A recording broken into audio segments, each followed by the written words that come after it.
కనపడడు, యువతలి వాడు అవతలి వాడికి కనపడడు. ఇక్కడ చీకటి తెర వేసుకున్నాం మనిద్దరం. లైట్ చీకటి తెరను పోగొట్టింది. అందువల్ల మీరు నాకు కనపడుతున్నారు, నేను మీకు కనపడుతున్నాను కదా. కానీ నేను మాట్లాడిన మాటకు చీకటి తెర అడ్డు రావటంలా. అడ్డు వస్తుందా? ఇక్కడ చీకటి అనుకోండి, ఇంత పెద్ద వాయిస్లో వినపడకపోవచ్చు, కానీ నేను మాట్లాడిన మాట మీకు వినపడుతుంది, మీకు అర్థమవుతుంది. శబ్దము వస్తుంది, అర్థమవుతుంది. 5 భూతాలలో శబ్దస్పర్శ రూప రస గంధాలనేటువంటి 5 కాస్త లోపలికి వెళుతున్న పాఠం. మరి చెప్పకపోతే నేనేం చేసేది? శబ్దము, స్పర్శ, రూపం, రసం, గంధం, ఈ 5 భూతాలు తెలుసు కదా. ఈ 5 భూతాల్లో శబ్దం అనేటువంటి భూతం ఒక్కటి ఆకాశ గుణం. ఏతస్మాదాత్మన ఆకాశ సంభూత అని శాస్త్రం చెప్తోంది. అంటే అన్నింటిలో మొట్టమొదటిది పరమాత్మకు అతి సన్నిహితంగా ఉండేది ఆకాశము అని చెప్పింది. ఏతస్మాత్ ఆత్మన ఆకాశ సంభూత. ఆకాశాద్వాయువు, వాయోరగ్ని, అగ్నిభ్య అభ్య పృథ్వీ, అంతే కదా. అంటే మొదటిది ఆకాశం. ఆకాశానికి శబ్దం గుణం. ఆకాశం నుంచి మనకు వచ్చింది చెవి. పరమాత్మకు అతి సన్నిహితంలో ఉన్నది చెవి, శబ్దం, ఆకాశం. ఎవరికి పరమాత్మ యొక్క లక్షణాలు ఇప్పుడు మీరందరూ ఉన్నారు, మీరందరికీ నేను తెలుసు, నాకు కూడా మీరందరూ తెలుసు. కానీ నా గురించి ఎక్కువగా ఎవరికి తెలుసు అంటే ఈ రాధమ్మకి తెలుసు. ఎందుకని? నాకు సన్నిహితంగా ఉంటుంది, ఉన్నది కాబట్టి ఏం చేస్తుంది, అమ్మ ఈ టైంకి మందు వేసుకోవాలి, ఈ టైంకి ఇంజక్షన్ వేసుకోవాలి, మీరు ఇంకో ఇంజక్షన్ ఇస్తే అంటే మీరు ఎవరన్నా మేము ఇస్తాను లేని వస్తారు, మీరు ఇస్తారు లేని వస్తారు, కానీ మీరు ఏం చేతికిస్తే నేను అది వేసుకుంటాను. ఆమె వెంటనే జాగ్రత్త పడుతున్నాము, అమ్మో అది కాదు మీరు వేసుకోవాల్సింది ఈ ఇంజక్షన్ అని నాకు కూడా ఉంటుంది. ఎందుకు ఉంటుంది అంటే అతి సన్నిహితంగా ఉన్నవాడికి అవన్నీ తెలుస్తాయి. కలెక్టర్ గారి ఆఫీస్లో గుమాస్తా కంటే ఎక్కువ బంట్రోత్కు తెలుస్తాయి ఆ బిళ్ళజవానికి. ఎందుకంటే కలెక్టర్ గారి విషయాలన్నీ వాడికి తెలుసు. వీడికి ఎవడు వీడు? ఈ ఆకాశం గాడు ఉన్నాడే, వీడు పరమాత్మకు అతి సన్నిహితంగా ఉన్నాడు. అంటే వాళ్ళలోంచి ముందొచ్చిన వాడు వీడు. వీడికి శబ్దం గుణం. వీడి శబ్దం కోసం వీడి రిప్రజెంటేటివ్ మన దగ్గర వీడిని పెట్టాడు కదా. వీళ్ళు ఎక్కడికి వస్తారంటే నామంలో రూపంలో రారు, క్రియలోకి వచ్చేటప్పటికి వస్తారు. క్రియ ఏమిటి? శరీరం కదా. నామం, రూపం, మనస్సు, జ్ఞానం. మనస్సు ప్రాణం. ప్రాణం త్రూ ఆఫ్ ద నైట్ అది దానికి ఇంకా రెస్ట్ లేదు, సెలవు పెట్టడానికి వీలు లేదు. నువ్వు నిద్రపోతుండు, నువ్వు మెడుకోతూ ఉండు, నువ్వేమన్నా చెయ్యి, వాడు మాత్రం మెడుకోగానే ఉంటాడు. రాత్రిపూట మనం గాలి పీల్చకపోతే చావమా? తీసుకుంటున్నామా లేదా? ఆ ప్రాణం నిలబడడానికి, ప్రాణం అంటే గాలి అనుకుంటారు అందరూ, ప్రాణవాయువు కాదు. ప్రాణం అంటే ప్రాణాన్ని పీల్చేటువంటి శక్తి. అది మనకు అమ్మ కడుపులో ఉన్నప్పుడే ఉంది. బయటికి వచ్చాక ఏం చేసామంటే ఈ గాలిని అది పీల్చుకుంది లోపల. ఇప్పుడు వదిలినప్పుడు అది కూడా బయటకు వచ్చింది. అర్థమైందా? ప్రాణం పోయింది అంటాడు. ఏం ప్రాణం పోయింది? ప్రాణాన్ని తీసుకుంటేటువంటి శక్తి బయటకు వచ్చింది. అర్థమవుతున్నదా? ప్రాణం ఉంది, ఇది క్రియ. మనస్సు, ప్రాణము, శరీరము అన్న దాంట్లో మొదటిది చెవి.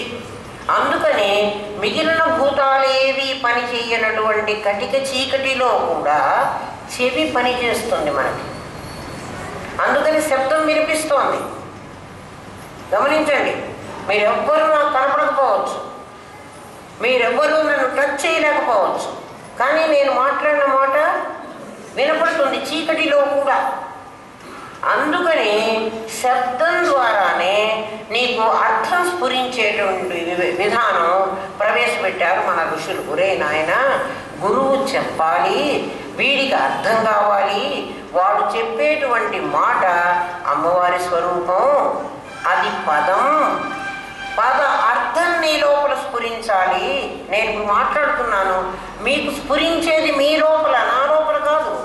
మరి ఈ పదాలు ఏం చేస్తున్నాయంటే ఇవి నాలో నుంచి బయలుదేరి మీ చెవి దాకా వచ్చి చెవిలో నుంచి లోపలికి దూరి ఈ పదానికి ఏ అర్థమో మీ లోపల స్ఫురింపజేసి, మనస్సుకు కాదు స్ఫురిస్తున్నది చూడండి, ఇంకా కాస్త లోపలికి వెళ్ళాలి. మనస్సు దాకా వెళితే అర్థం కాదు. ఈ పద అర్థమేదో ఆ అర్థాన్ని దాన్ని రీచ్ చేయించే శక్తి కేవలం శబ్దానికే ఉంది. అందుకని అజ్ఞానాన్ని తొలగించగలిగిన శక్తి, మాకు అజ్ఞానం ఉంది, మాకు దేవుడు తెలియదు, మేము చూడలేదు దేవుణ్ణి, ఎవరూ చూడలేదు దేవుడిని. దేవుడిని చూడటానికి వీల్లేదు. ఎందుకు వీల్లేదు ఇప్పుడు చెప్తాను. ఎవరు చూడటానికి వీల్లేదు. మాకు దేవుడు కనిపించాడు అంటే వాళ్ళు అబద్ధాలు చెబుతున్నారు. నిజం కాదు, నమ్మవాకండి. ఎవడైనా అట్లా అబద్ధాలు చెబితే నమ్మద్దు.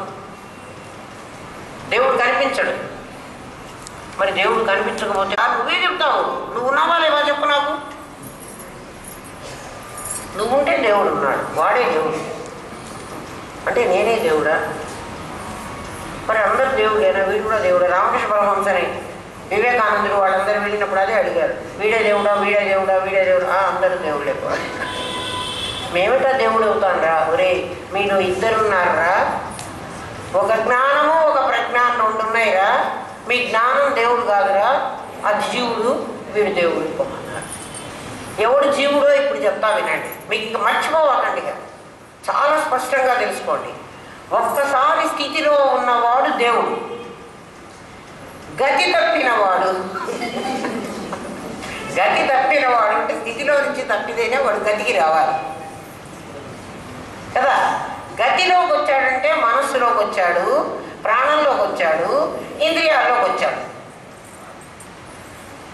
ఏమా ఈ మూడిట్లోకి వచ్చేటప్పటికి ఈ మూడింటిని అభిమానించడం పుట్టింది వాడికి.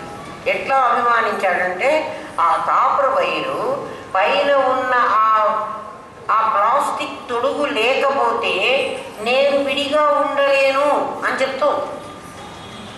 ఎందుకు విడిగా ఉండలేవే? ఆ వైరు తీసి ఆ పైన ఉన్న తొడుగు తీసి పారేస్తాను ఉండు అన్నాను అనుకో, నేనుంటా, నాకేం అభ్యంతరం లేదు. అక్కడ దేన్ని పెడితే దాంట్లోకి దూరుతా, నువ్వేమన్నా పెట్టుకో. చెంబు పెట్టావు, చెంబులో దూరుతా, నాకే. ఒక ఐరన్ రాడ్ పెట్టావు, అందులో కూడా దూరుతా. నువ్వు ఇంత సన్న కాపర్ వైర్లో కదా, నువ్వెందుకు ఐరన్ రాడ్లో దూరావు అంటే నన్ను అడగవా? నువ్వు ఒకటి పెట్టావు, ఎందుకంటే తొడుగు వేయలేదు కదా నువ్వు, అందుకని తొడుగు వేశానట. అర్థమవుతున్నదా? తొడుగు వేయకపోతే, తొడుగేస్తే నేను చెప్పిన చోటుకి వస్తుంది. దాన్ని ఏమన్నా కదా, తొడుగన్న దానికి ఇంకో పదం చెప్పండి. ఆ ప్లాస్టిక్ వైరే, ప్లాస్టిక్ వైర్ లోపల ఒక కాపర్ వైర్ పెట్టాం, అది వేయకుండా వదిలేసేయండి. దాంట్లో పెడితే దాంట్లోకే పోతుంది, మనుషులు పెడితే మనుషుల్లోకే పోతుంది, నువ్వు ఎవరిని పెడితే వాళ్ళకి, దానికి ఏం అభ్యంతరం లేదు. ఇది నా ఇనుప కుర్చీలో కూడా పోతుంది, ఇంట్లో పోదు పోతుంది. అందుకని దానికి ఒక పైన తొడుగు తొడిగే, ఆ తొడిగిన తొడుగులో వచ్చిన నా గతి, నా స్థితి తప్పిన గతి కదా. స్థితిలో ఉంటే నాకేం లేదు, స్థితిలో ఉంటే నేను పరమాత్మని. గతిలోకి వస్తే, మనస్సులోకి, ప్రాణంలోకి, శరీరంలోకి వస్తే ఆ వచ్చిన కరెంటును జీవుడు అన్నారు. ఇప్పుడు జీవుడు అంటే ఎప్పటికీ మర్చిపోవాకండి. వాడి శరీర అభిమాని అంటారు, దేహాభిమాని, ప్రాణాభిమాని, మనో అభిమాని. వాడు ఈ ముగ్గురిని అభిమానించాలి. ఈ ముగ్గురిని అభిమానించి వాడు ఏమంటున్నాడు?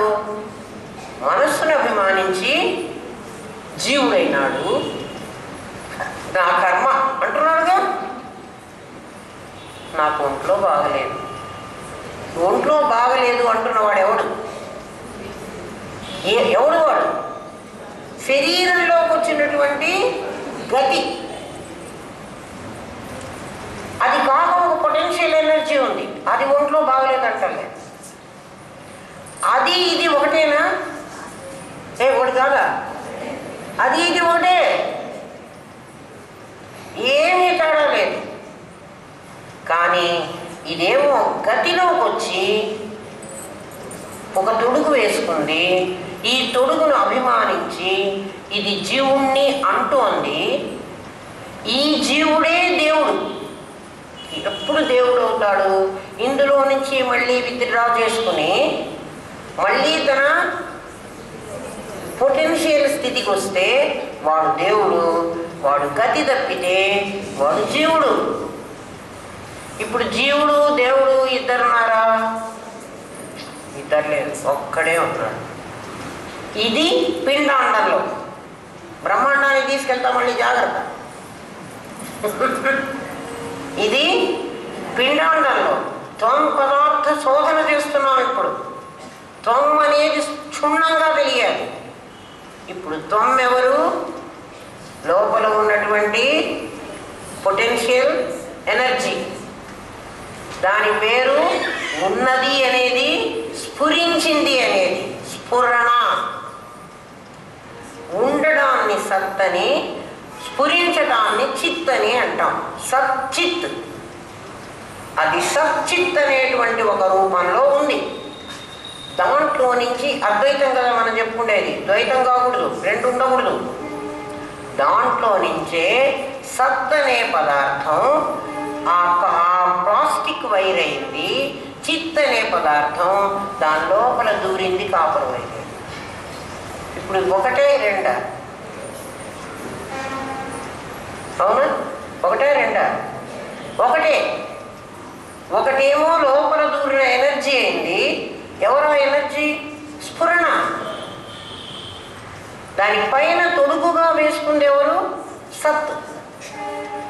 ఒక సత్తు, ఒక చిత్తు. అంటే ఆ సచ్చిత్తులు వేరైనవి. వేరైనవి అంటే ఏమిటి? అమ్మవారు అయ్యవారు వేరైనారు. అమ్మవారేమో ఆ పైన ఉన్నటువంటి తొడుగైంది, ఆ లోపల ఉన్నటువంటి ఎనర్జీ, ఆ గతిలో వచ్చినటువంటి శక్తి. ఇప్పుడు ఈ రూపాన్ని అమ్మవారు అనుకుంటున్నాం మనం. అందుకే ఇచ్ఛాశక్తి, జ్ఞానశక్తి, క్రియాశక్తి స్వరూపిణి.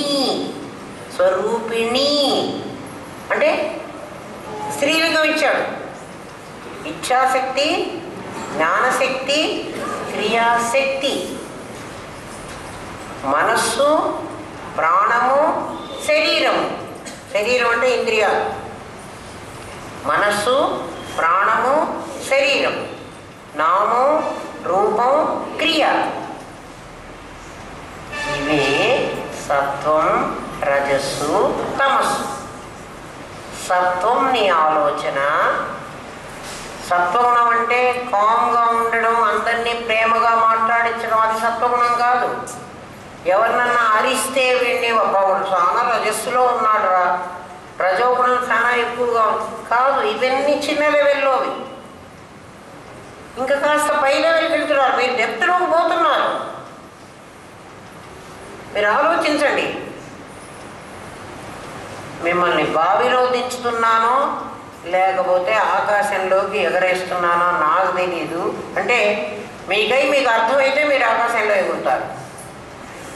అర్థం కాకపోతే ఇంకా అజ్ఞానం అనేటువంటి కూపంలో, అంధకార కూపంలో పడిపోతారు. అంటే ఇదేమిట్రా మాకు అర్థం కావట్లేదు. మీకు అర్థమయ్యే భాషకే దిగొచ్చి చెప్తున్నా. ఎక్కడ ఉపనిషత్తుల్లో ఈ భాష ఉండదు, ఈ మాటలు ఉండవు. కానీ మీకు ఉపనిషత్తులని రిలేటెడ్ చేసి చెప్తున్నా. అందులో ఉన్నది ఇదే అని. ఇది అర్థమైతే మీకు ఇప్పుడు ఈ శ్లోకం అర్థం అవుతుంది. ఒక్క శ్లోకం చెప్పడానికి నేను ఇంత టైం తీసుకున్నా. ఇప్పుడు ఆలోచించండి. అందుకే సత్వాపత్తి మీకు అర్థం కాలేదమ్మా, నేను చెబుతాను అని చెప్పాను. ఈ పుస్తకం అంతా కొన్ని సంవత్సరాలు చెప్తే కూడా అవ్వదు. కానీ మీరు క్షుణ్ణంగా నేర్చుకుంటే నాకు సంతోషం, లేకపోతే నాకు బాధ. ఇప్పుడు ఆలోచించండి. నాలో నామం, నా ఆలోచన, అది సత్వం, అది నిరాకారం, దానికి ఆకారం ఉండకూడదు. దాని తర్వాత వచ్చింది రజస్సు, అది నా జ్ఞానం, నా ప్రాణం, చూడండి, దానికి రజస్సు అని ఎందుకు పేరు పెట్టారంటే అది ఆగదు అసలు. చూడండి, ఎప్పుడు ఆగుతుందా? అస్సలు ఆగదు. ఎప్పుడు కానీ 24 గంటలు పీల్చవలసిందే. మిగిలినవన్నైనా కొంచెంసేపు ఆగుతాయి కానీ అది ఆగదు. తమస్సు నా శరీరం. తమస్సు, సత్వం, రజస్సు, తమస్సు 3 వచ్చినాయి. ఈ 3 సరిపోయినాయా మీకు? నామం, రూపం, క్రియ, ఇచ్ఛ, జ్ఞాన, క్రియ. ఇవన్నీ ఎవరి స్వరూపం? అమ్మవారి స్వరూపం. ఎవరినన్నా మీరు చూసినప్పుడు, ఒక గయ్యాడి అత్తగారిని చూసాం అనుకుందాం కాసేపు.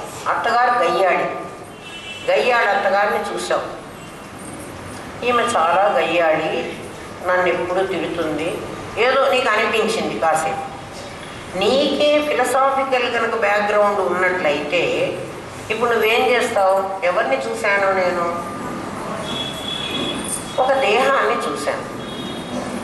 ఆ దేహంలో ఒక గయ్యాళితనం ఉన్నటువంటి ఒక గుణాన్ని నేను మీరందరూ అత్తగారు గయ్యాళిలని నేను చెప్పట్లేదమ్మా, మీకు ఉదాహరణ అర్థం కావడం కోసం చెబుతున్నా.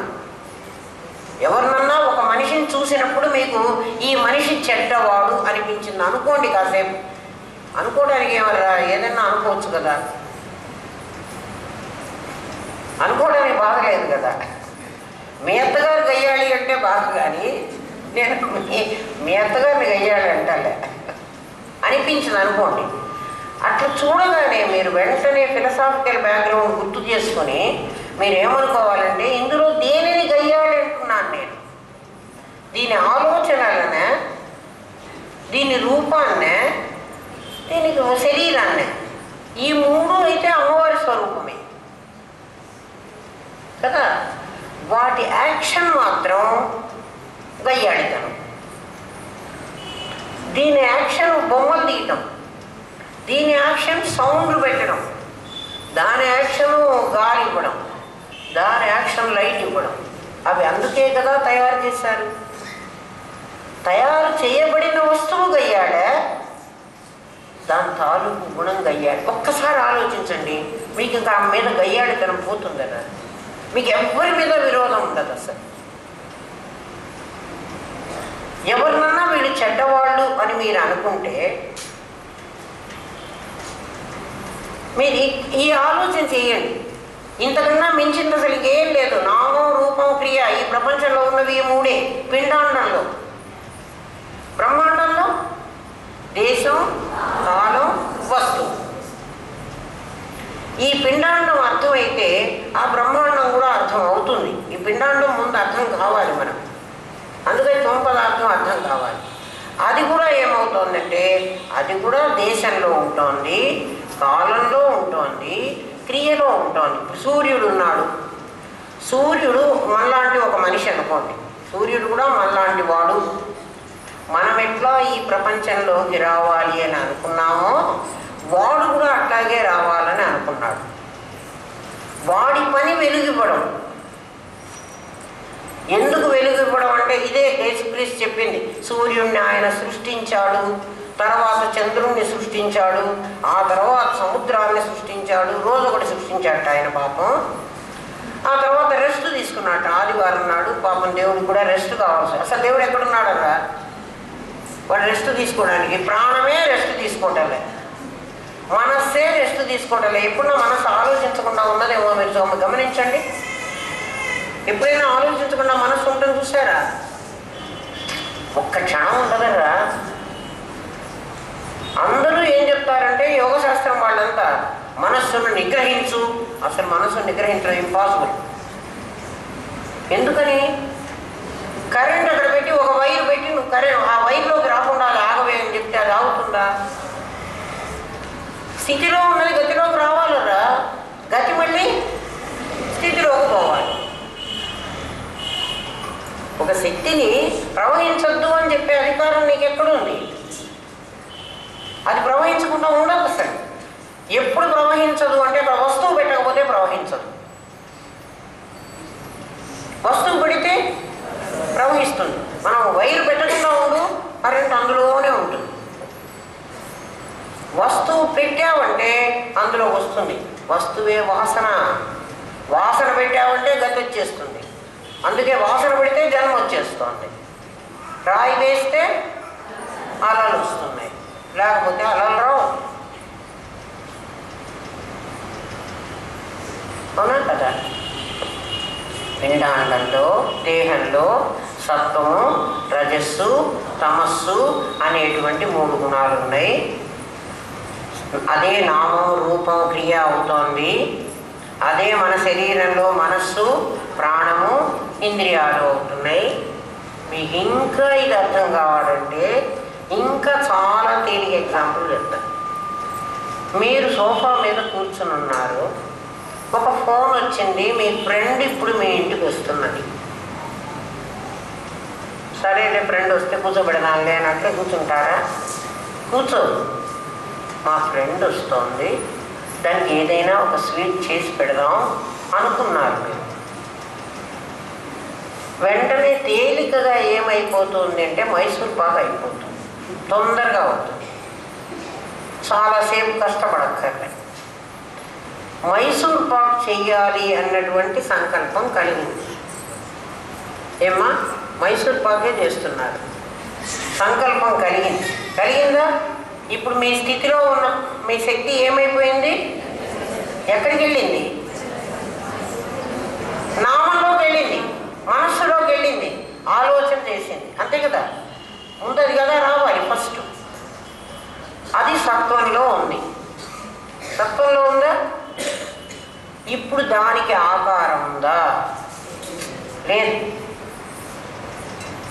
ఇప్పుడు మీ మనస్సులోకి మైసూర్ పాక్ ఆకారం రాలా. మైసూర్ పాక్ అనేటువంటి ఒక పదం వచ్చింది, చెయ్యాలి ఆలోచన. ఈ నామము వెంటనే ఇచ్చగా జ్ఞానంగా పరిణమించాలి. నామం అట్లా ఊరుకోదు. మైసూర్ పాక్ చెయ్యాలి అనుకునేటప్పటికీ వెంటనే ఏమేమి కావాలి మైసూర్ పాక్ చెయ్యాలంటే? ఏం కావాలి? శనగపిండి కావాలి, పంచదార కావాలి, నెయ్యి కావాలి, 3 వస్తువులు కావాలి. మీరు ఇంకా సోఫా మీదే కూర్చున్నారు. ఇప్పుడు వెంటనే మీ మనస్సు మైసూర్ శనగపిండి డబ్బా ఎక్కడో స్టోర్ రూమ్లో ఉంది, ఆ డబ్బా దగ్గరికి వెళ్ళింది. మనసు వెళ్ళిందా? ఆ డబ్బాలో ఎంత శనగపిండి ఉందో చూసిందా? ఆ డబ్బాలో ఉన్న శనగపిండి ఇప్పుడు నేను మైసూర్ పాక్ చేయడానికి సరిపోతుంది అని అనుకున్నదా? మీరు ఇక్కడే కూర్చున్నారు, అనుకున్నది. ఆ తర్వాత పంచదార డబ్బా దగ్గరికి వెళ్ళింది, పంచదార కూడా చూసింది, లేచిపోయి చూడలేదు. నెయ్యి దగ్గరికి కూడా వెళ్ళింది, నెయ్యి కూడా ఉంది. కాబట్టి మైసూర్ పాక్ తయారు చేయడానికి కావాల్సినవి ఉన్నాయి. ఏం కావాలి అనుకున్నది ఇప్పుడు రూపం వచ్చింది చూడండి. ఇందాక మైసూర్ పాక్ చెయ్యాలి అన్న నామం దగ్గర మీరున్నప్పుడు మీ మనస్సు సుషుప్తిలో ఉంది, సుషుప్తి అవస్థ. అక్కడ నిరాకారం ఏం లేదు. కానీ గతిలోకి వచ్చాను, గతిలోకి వచ్చానంటే మీరు ఎట్లా చెప్తున్నారండి? నాకేం తెలియలేదని నువ్వే అంటున్నావురా నాయన. నిద్ర లేచిన తర్వాత ఏమంటున్నావు? ఏం రా, నిద్రపోయినప్పుడు దొంగవాడు వచ్చాడు కదా, వాడు దొంగతనం చేసుకుంటుంటే నువ్వు లేవలేదు ఎందుకు రా అంటే నాకేం తెలియలేదబ్బా. అంటే నీకేం తెలియలేదు అన్నప్పుడు నువ్వు స్ఫురణలో ఉన్నావా, నామంలో ఉన్నావా? నాకు తెలియలేదు అన్న ఆలోచనలో ఉన్నావు, నువ్వు ఉన్నావు కదా. అందుకని అది జాగ్రత్త అవస్థ, అది సుషుప్తి అవస్థ అంటున్నాను. జ్ఞానంలోకి వచ్చారు మీరు. మైసూర్ పాకు డబ్బా, శనగపిండి డబ్బా దగ్గరికి, పంచదార డబ్బా దగ్గరికి, నెయ్యి డబ్బా దగ్గరికి వెళ్ళలే, ఇక్కడే కూర్చున్నారు. ఆ డబ్బాలు 3 మీకు కనిపించినాయి. ఇప్పుడు ఆ డబ్బా చేత్తో పట్టుకురండి. డబ్బా కనిపించింది కదా, అంటే చేత్తో పట్టుకోవడానికి పనికిరావు, కనపడతాయి.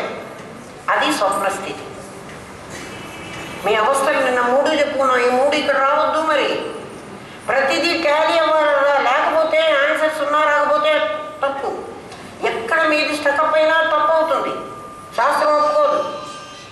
నువ్వు నీ ఇష్టం వచ్చినట్టు నేను వేదాంతం చెబుతాను, నేను వంటింట్లో శనగపిండిని పంచదారని చెప్పి వేదాంతం చెబుతానంటే పిచ్చి పిచ్చి మాటలు చెప్తే ఒప్పుకోదు, అది కొడుతుంది. అది స్వప్న స్థితి. యాక్చువల్గా నువ్వు వంటింట్లోకి వెళ్ళావు, ఈ డబ్బాలే తీసుకొచ్చావు, మైసూర్ పాక్ తయారు చేసావు. క్రియాశక్తి పని అయిపోయింది. ఇచ్ఛాశక్తి, జ్ఞానశక్తి, క్రియాశక్తి. ఇప్పుడు యాక్చువల్గా తయారైన మైసూర్ పాకు జాగ్రత్త అవస్థ, ఇదిగో తయారైంది. మనం అందరం అది తయారైన మైసూర్ పాకులో. తయారు కాకముందు నేను సంకల్పం చేశాను, మా నాన్న మైసూర్ పాకు శనగపిండి లాగా మా నాన్న గర్భంలో నాన్న గర్భంలో ప్రవేశించడానికి కూడా నాకు ఇంత కావాలి ప్రొసీజర్. ఇక్కడైతే మీరు గబుక్కున వంటింట్లోకి పోయినారు, వంటింట్లో డబ్బా కనపడింది, డబ్బాలో శనగపిండి ఆల్రెడీ ఉంది. ఇక్కడ కూడా ఏం లేదట. 5 భూతాల దగ్గరికి వెళ్ళాను, 5 భూతాల దగ్గర నుంచి నాకు కాస్త ఇయ్యండి అని అడుగుకున్నాను. డబ్బాలో నుంచి శనగపిండి అడుగుకున్నా, డబ్బాలో నుంచి పంచదార అడుగుకున్నా, డబ్బాలో నుంచి నెయ్యి అడుగుకున్నా. అట్లా ఆకాశం నుంచి కొంత, గాలి నుంచి కొంత, భూమి నుంచి కొంత, మరి నీరు నుంచి కొంత, 5 భూతాల నుంచి 5 ముక్కలు అడుక్కొని తెచ్చుకుని ఇదిగో మైసూర్ పాకు ముక్క తయారు చేసుకున్నా, పెట్టుకున్నా. మీకు అందరికీ కనబడుతుంది. మనం అందరం ఇప్పుడు మిగులుతున్నాం. అంతే. అర్థం కాలేదా? త్వం పదార్థ శోధన అర్థమైందా కాలేదా? ఎవరికైనా అర్థం కావాలి ఇప్పుడే అడగండి, చెప్తా. మీరందరూ త్వములు. మీ లోపలే ఉంది, ఏముంది? స్ఫురణ ఉంది, చిత్ ఉంది, సత్ ఉంది. ఈ లోపల ఉన్న ఉన్నాను అన్నది, నేను ఉన్నాను అంటున్నారా, నేను లేను అంటున్నారా? ఉన్నానని ఎట్లా చెప్తున్నారు? నేను స్ఫురిస్తున్నాను, నాకు నా స్ఫురణ కంటి ద్వారా బయటకు వస్తోంది. అందుకని నేను చూస్తున్నాను. నేనెవరు? ఆ స్థితిలో ఉన్నవాడిని నేను. చూస్తున్నాను అన్నప్పుడు ఏమైనా